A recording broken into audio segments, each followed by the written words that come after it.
welcome to today's vlog. If you're new here, my name is Michelle. I always forget to say that. I usually think like everybody knows who I am because you guys are my subscribers, and then I go back and then I'm like, there's new subscribers. Why didn't you tell them who you are? Michelle, why didn't you tell them? So if you're new here, my name is Michelle or Mitch. I am a makeup artist. Who am I? I'm a child of God.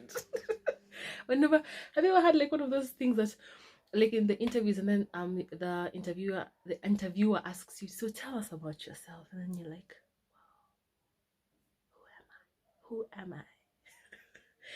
Yeah, so today's vlog, and welcome to my channel for all my new subscribers. So I do beauty content, I do makeup tutorials, I do vlogs and lifestyle.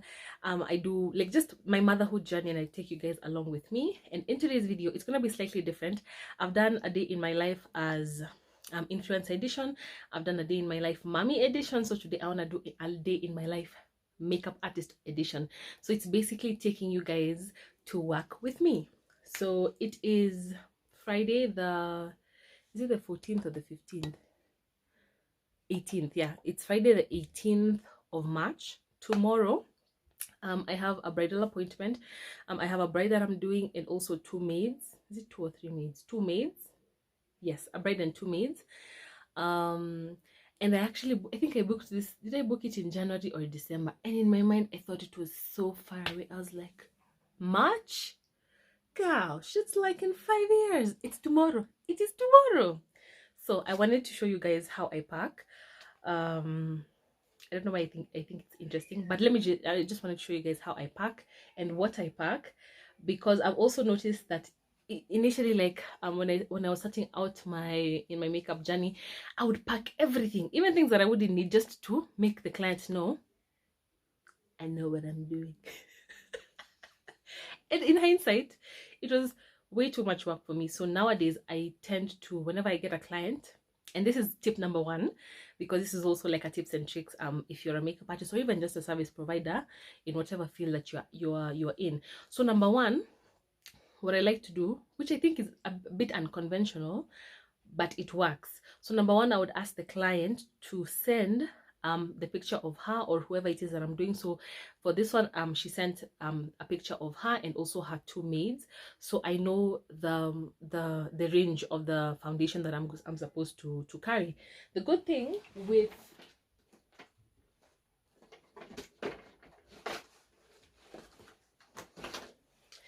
powder, guys, if you're a makeup artist, please invest in a powder palette of your choice. This one is the V Beauty one. I got it from Shop with Talia. You've heard me guys mention her a lot of times. If you're able to, guys, please do this. I used to be one of those people who carry like the compact ones, and I carry like 50 of them. Nana choka. It's too much work, and this is like super light, and it has all the shades from the really darkest one to a lighter one, and also this one is translucent, so it's not really a white. And then on the occasion that I have a client who has Caucasian skin, I have a palette that is separate from that, and also a concealer set that is separate from that. And also if I get a client who is darker than this, I also have a separate compact powder for that. So it's important, because a lot of my clients fall within these skin tones. Otherwise, if they were lighter, I would get a lighter palette. If they were darker, I would get a darker palette. But let me realize, like, this is usually like my majority of my clients, but it helps if you can be able to ask your client to just send a picture. It really helps not to over carry, because otherwise, guys, me can even carry like 20 foundations. Will I use them? I will use 1 foundation, and I'm over there with my back 20 foundations. So no. So that's tip number 1. Tip number 2, it's always good, especially if you're doing a bridal makeup, it's always good to do a bridal trial. But sometimes it's not possible, or the bride anakuamini hata anaona trial is a waste of money. I believe in your skill, which is what has happened in this what's it called, bridal party for tomorrow. So we haven't done a trial. She just believes in me, and I am humbled that she believes in me. Guys, always pray before you just start saying thank you Lord that you've blessed the work of my hands, because there's sometimes in the past when I was still navigating this makeup space. Kuna times I have done madhogodhani on people in like my first year or second year of makeup, and I apologize, okay? If you are one of the people I have done madhogodhani on, please forgive me and book me. I will do for you at a discounted rate, okay? Thank you. So yeah, if you're able to do a bridal trial, and brides, if you're watching this, or if you're a bride to be, or you know somebody who is a bride to be, look at a makeup artist who matches your specific style. So for example, for me, I'm all rounded. I do both color, I do nude, I do sultry, I do glam, I do everything. I do special effects, I do face paint, I do like everything. So you can be able to look at my page and look at, okay, so I like Michelle for this, or I like, maybe for example, Makeup City for this, or I like Nzilani for this, or I like Shades of Beauty for this, or I like Nasha Faces. Like, just look at the particular. Shout out to all my makeup artists, Kenyan makeup artists. I love you guys. Mnafanyanga a great job. If you follow me on Instagram stories, I always post like their work, and it's really amazing. Anyway, I'm talking and I'm rambling too much. Let me just show you guys what I do. So that's number one, compartmentalize. So if you can be able to get one palette that has many things, it's really awesome. Brushes, instead of carrying, if you can get like a brush pouch like this one was actually a gift, so I can't really plug you guys on where I got it, but this one is really awesome. It doesn't have brushes because I haven't packed them.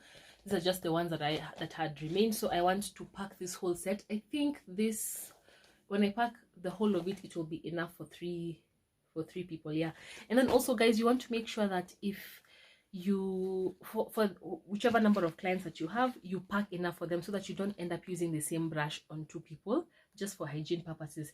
If you are building your kit and you don't have like 500,000 brushes, it's okay. I'm going to show you what you can use for an instant brush clean, so that even when you're going to the next client, even if it's the same brush, it's clean. So yeah, what else? Same thing with lashes.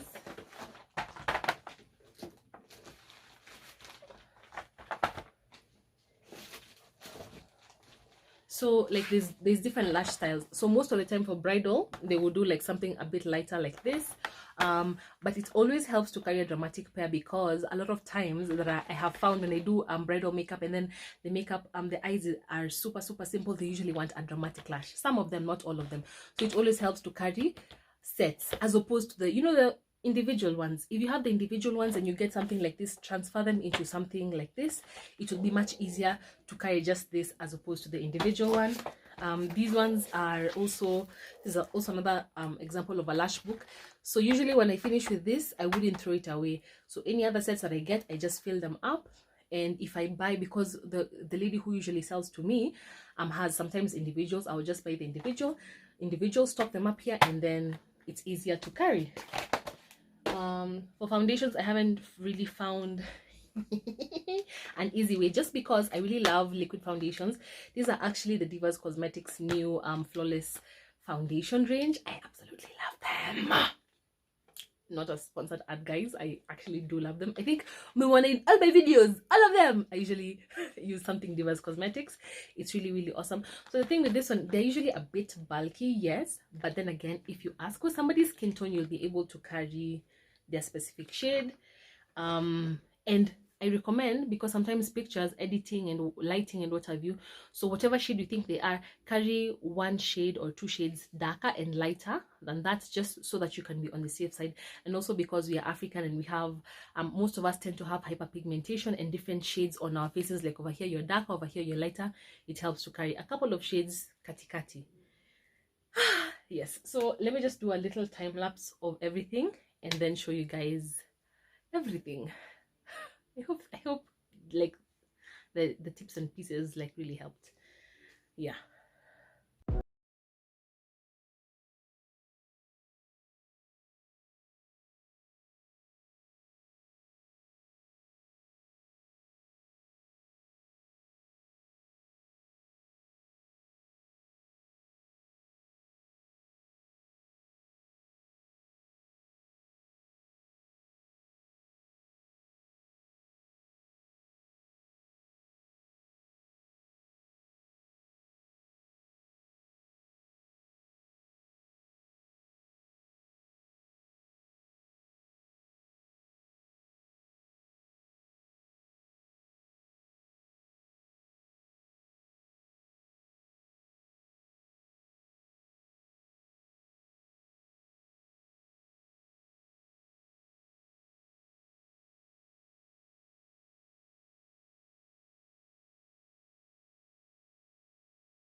So we finished packing. It's around 11:30. So we wanna wash Rain, and then because I have to leave here either at 3:30 or 4, around there, because I need to be there at 4:30 in the morning, so I could have enough time. And then bado ni Rudy, and I still do these makeup. So good night, guys. See you tomorrow.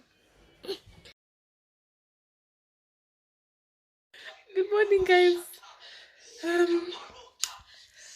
I've been looking for a bolt. There was just one. The guy, I requested it, he did not move. Now time is running. Rain has woken up and I need to be there as soon as possible. So Ian. Be sorry.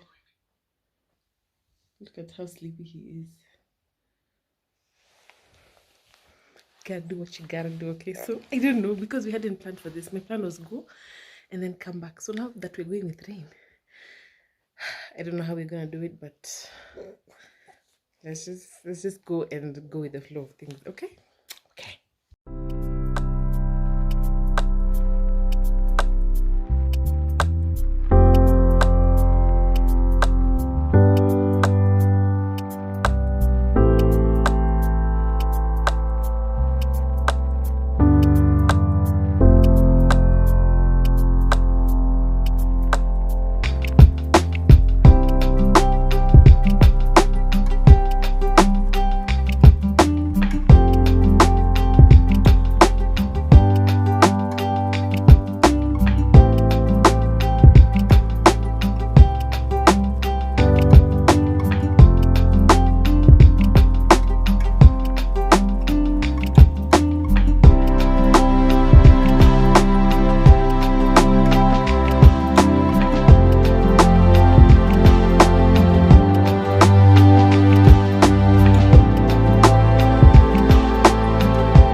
we are back home.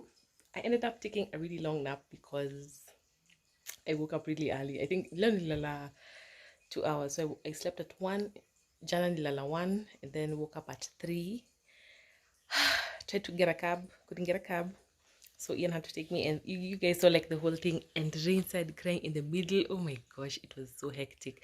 So I'm over here, nafanya bride, Ian and Nicole and Rain is hungry. He needs to go do his things. It was really, really crazy. But we're back home, which leads me to, and then even worse.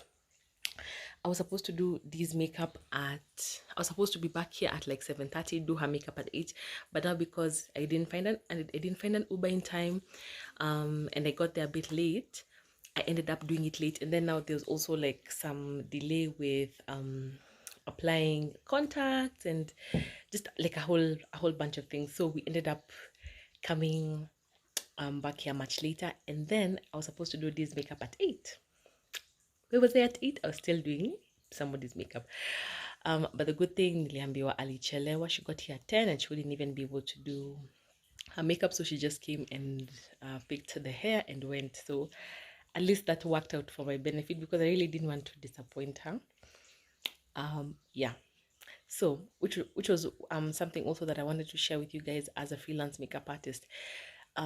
Especially when you have one client here and another client like really far, you have to really look at the logistics of even the traffic, because sometimes unaweza book mtu and then you end up being in traffic the time that you're supposed to be doing their makeup. So it's a very icy sort of game when it comes to freelance makeup or just freelance services in general. But obviously, if you're able to manage your time well, but now sometimes such circumstances like today, what happened, and then now you end up disappointing the other client, or maybe it's too far, or maybe you get traffic, or maybe your car gets a puncture. Like there's just a whole myriad of things. So if you're able to get an assistant, that's amazing, who can also help out and also be taking on appointments that you're not able to. But yeah, also you have to like really factor in the time and see, will I be able to get to this next client in time? Because there's another time I had a client in Syokimau and my next client was in Thika.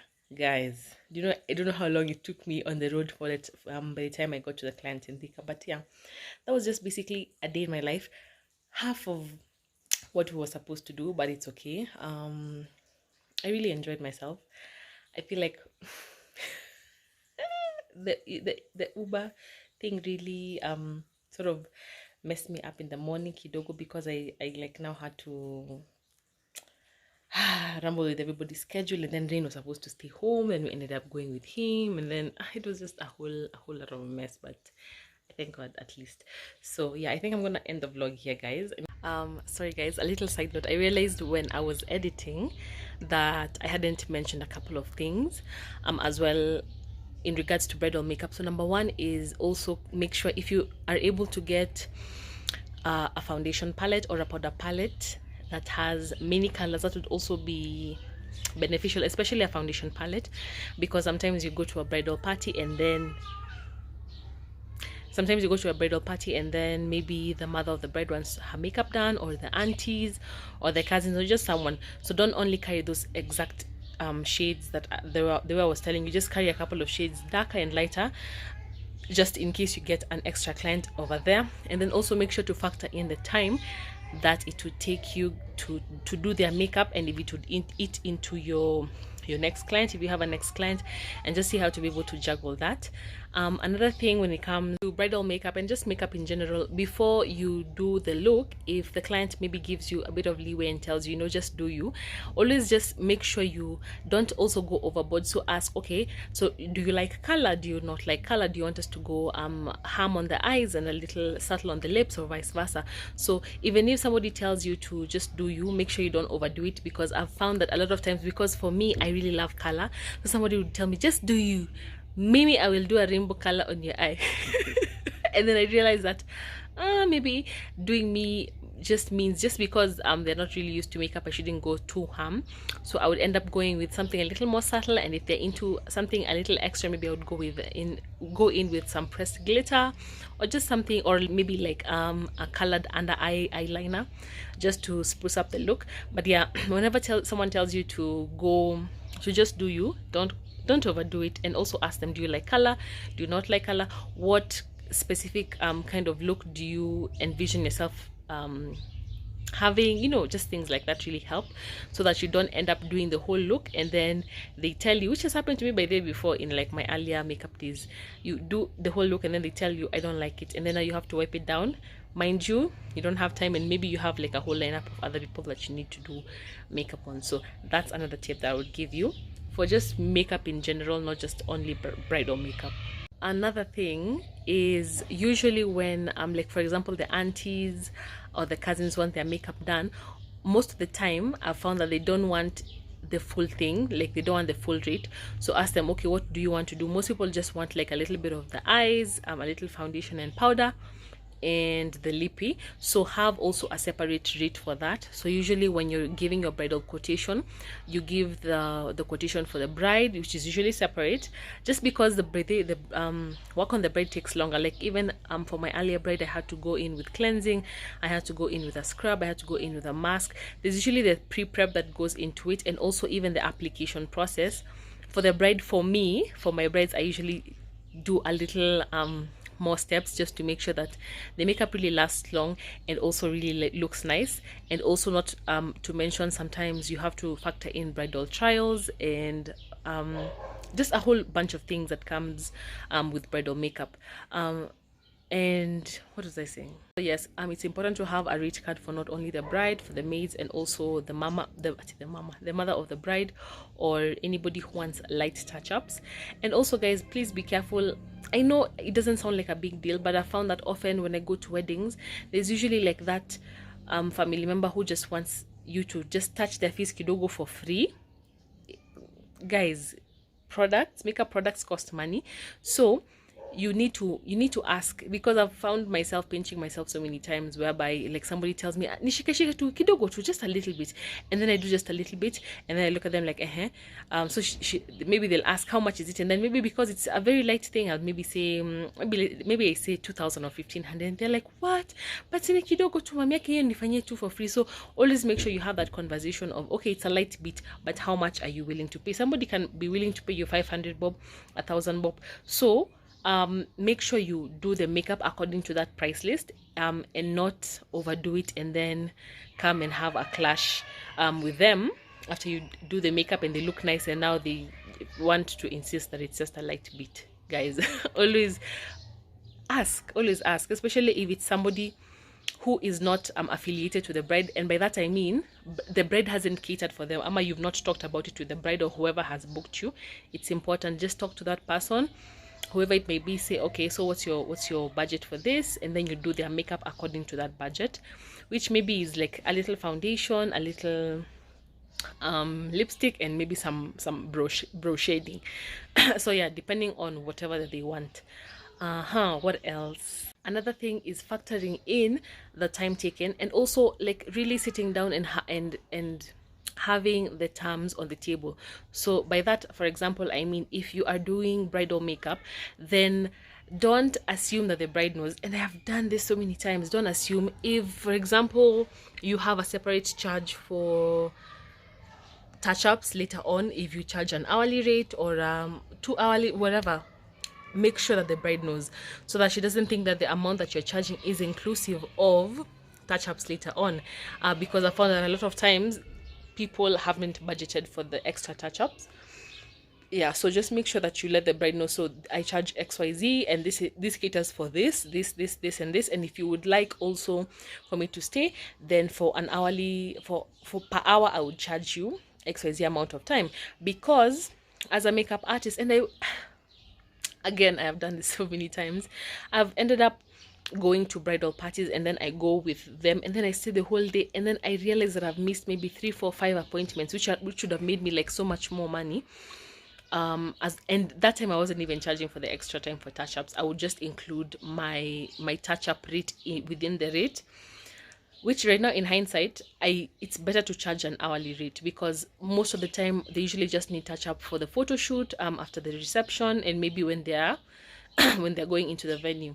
So yeah, make sure that you set the terms properly with the client. Make sure they know what the price is inclusive of, what it's not inclusive of, so that they can also be able to be a little more flexible and know how to go about things. Again, I think I had mentioned this earlier. If you do have a really large bridal party, it's always good to source for help. So look at makeup artists, and then it's also good as a makeup artist to form relationships and friendships with other makeup artists, because they can come through for you.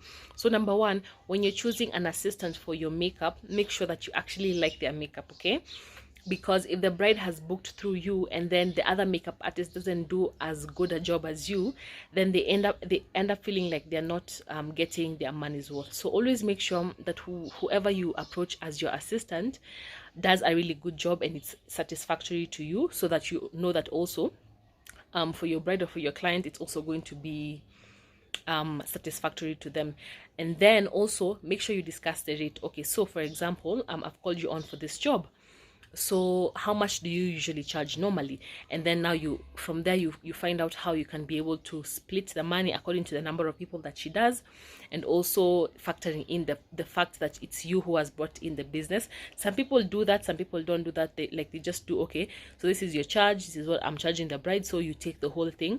But for me, I find that it's better for me, if you look at it from a business standpoint, if I'm the one who's bringing the business, then a little bit of the chunk of the commission should be mine, and vice versa. Even for me, when I'm called to other people's gigs to be the assistant, usually they take a little bit of the chunk, just because they're the ones who brought in the business. So talk terms like that. Make sure that you square everything out so that even on the day of, you are good to go. And then another thing, it's really important to choose an assistant who is reliable. I have worked with makeup artists before in the past, which I think that's why lately I've been shying away from it, because that makeup artist, she came when it was time now for the bride that Saturday. She was drunk, she was hungovered, she was late, her brushes were dirty. It was embarrassing for me. It was really, really embarrassing, because as a makeup artist, you have to really bring your A game. Make sure your kit is clean, make sure you're on time, make sure your breath is fresh, set you've been drinking the previous day. Just make sure that you really are doing or are presenting yourself in the best way possible. So when you're choosing an assistant for your makeup artist gigs, make sure it's somebody who you can even have these conversations you can't be out on the previous night. You have to really make sure your kit is clean, your brushes are clean, your products are packed, you're there on time, just so you can also maintain the standard to which you hold yourself to, and also because you don't want to spoil the day for the bride and for her bridal party. So choosing an assistant is really important. Don't just choose anyone.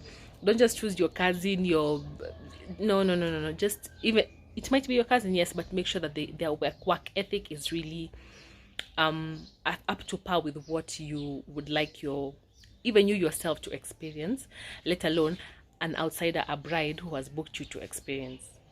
Another thing is deposit. Always make sure that you ask your potential client for a deposit, which usually for me is half the amount. So for example, if I'm charging you, let's say 10,000, then you send me 5 before then, and not on the night before, guys. And this is, I think, something that I've also talked about on a video that I've done for tips for new makeup artists. That one, because starting out, sometimes you might not have everything that you need. Maybe you don't have fare, maybe you need to stock up on products, maybe there's just a whole bunch of things. So usually as soon as possible, ask them to send the deposit at least a couple of days, or for me, I usually tell you send as soon as possible, just so I can book that slot and just set it out as your day specifically. But for example, if you know that you need to restock, then it's good to ask for the deposit earlier, so that you can be able to do the restocking and buy everything that you need for the day. Another thing is, deposit will show you if a client is serious or not. There have been times when somebody has inquired, and then we've gone through the whole process. Okay, so you like this look, and then when it comes to the deposit, they are MIA. So deposit will really tell you if somebody is serious or not, because somebody will not send you money and then just bail out, or flip, or just like they'll be serious. If somebody has sent you money, they obviously the deposit. Oh, by the way, refundability of the deposit. So usually the deposit is refundable if I am the one who is canceling, or if you cancel early enough. Because let me explain this to a potential client and why it's usually such a tricky subject.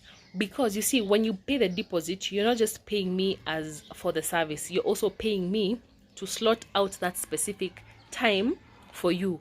Meaning, if I got a client for that specific time and you sent the deposit or the booking, I would reject that client, or I would push them to another time just because you're slotted in for that client. For that time. So imagine you canceling and then expecting the full refund back, and yet I have lost money because I have slotted out that time for you. You understand what I mean? That's why a lot of makeup artists and service providers usually say that the deposit is non-refundable unless it's me who is canceling, of which, yes, obviously I will refund you. And also, I found that even, okay, I've not personally experienced it, but there are makeup artists who have told me, I've dealt with this client beforehand, and not even beforehand, like a couple of days to the wedding, and they're like really rude, and they're really just hard to deal with, and them by themselves, they just decide to cancel and then they refund. So yeah, always make sure you have those discussions of deposit. And also another thing, see, you've paid the deposit before, yeah, and the other one is usually applicable to be paid right after the application. So always make sure to specifically state and even have it in contract, because in as much as people don't see it, makeup artistry is a business, and a lot of things can go wrong and have gone wrong for me in the past, and I usually just want to make sure I don't pinch myself again. So make sure you state that the other half of the money is payable immediately after the application is finished. So this is another thing. Always try and make sure that your balance is settled right after you finish, because in the hustle and bustle of the bride getting ready, the women coming to sing, her getting into the car and going to the venue, most of the time she usually doesn't have her phone. So make sure that you've talked about it. And for most of my brides, by the way, I thank God that I usually get really nice and reasonable people. They usually sort me after, because also, if you think about it, it's your day. I want you to enjoy it. I don't want to be blowing up your phone in the middle of the day asking for my deposit, because we've already left each other and I don't know you. I don't know if you're gonna refund me, to pay the whole amount. So it's always important, just have those conversations about it being your policy to be paid immediately after application immediately after the makeup application is done. So yeah, that's in regards to deposit. What else? This one is just, it's not really the business aspect, it's an application aspect, especially for bridal parties. Make sure that your technique is really down. And by technique, one of the tips I would give you guys is make sure you don't layer too many products, just because it's gonna be a whole day of activities, and the more makeup that they have on their face, the more likely it is to move. So make sure that you have really your base routine down, you've prepped it nicely. I would recommend highly using a mattifying primer as opposed to a hydrating primer, even if they have dry skin, because the mattifying primer would hold everything together for a longer time as opposed to a hydrating primer. But if they do have dry skin, I would recommend going really ham with the moisturizer.